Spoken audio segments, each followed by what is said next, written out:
Sabemos que hay personas que han sido víctimas de hechos delictivos, sabemos lo que eso afecta, pero también era necesario que podamos estar más tiempo juntos, no solo con las autoridades del Consejo o policiales, sino con los vecinos también, que se sienten preocupados y que son aquellos que más les interesa la cuestión de la seguridad.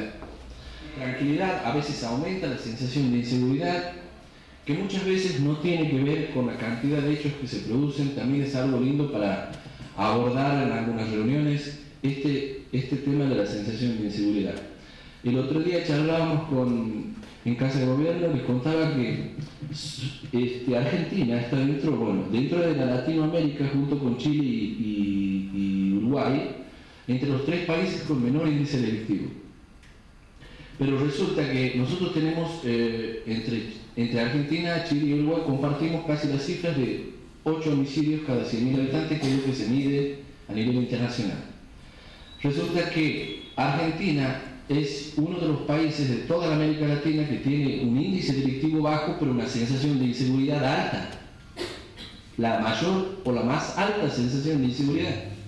O sea, uno de las naciones con delitos más bajos, pero con la sensación de inseguridad más alta en la población. Ahora, eso es producido por múltiples razones. Hay veces, yo les decía, analizando la sensación de inseguridad, una vez un periodista hablando de un caso que había pasado en Santiago, de la muerte de un chiquito que había salido del boliche y dos chicos venían en la moto y lo matan de una puñalada en el corazón esa hora, a la madrugada, a la mañana, saliendo del boliche, en la autopista. Eso, un solo hecho, ha provocado una sensación de inseguridad fenomenal en toda la provincia. Un solo hecho. Los padres no querían que los chicos vayan al colegio, vayan a los boliches, todos tenían miedo de esto, de lo que había pasado, ¿no? Entonces, el tema, como hablábamos el otro día, el tema de la seguridad pública es muy complejo. Y para poder ir entendiéndolo, les vuelvo a repetir, es necesario que nos juntemos, que se haga un debate, que nos podamos entender, que nos podamos escuchar, que nos podamos conocer y que también podamos a través de eso interpretar y conocer más sobre la temática de la que estamos hablando, el problema de la seguridad pública, el conflicto social, los problemas sociales a los que nos tenemos que enfrentar todos juntos. Nos tenemos que enfrentar a muchos problemas sociales y la única forma de resolverlos es trabajando todos juntos.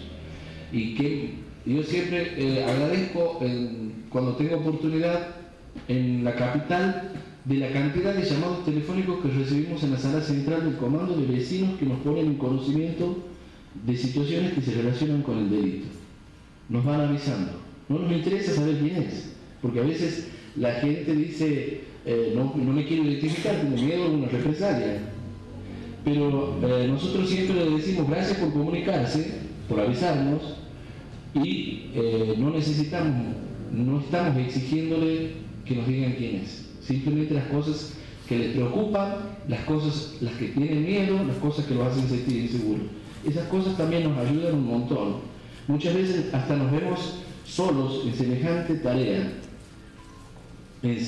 tarea y con la complejidad de vernos en la responsabilidad de mantener el orden, de bajar los índices delictivos y ver que cuando ocurre un hecho nos afecta y nos preocupa a nosotros, porque les comentaba el otro día, ¿qué más quisiéramos nosotros de decir que tenemos prácticamente delito cero?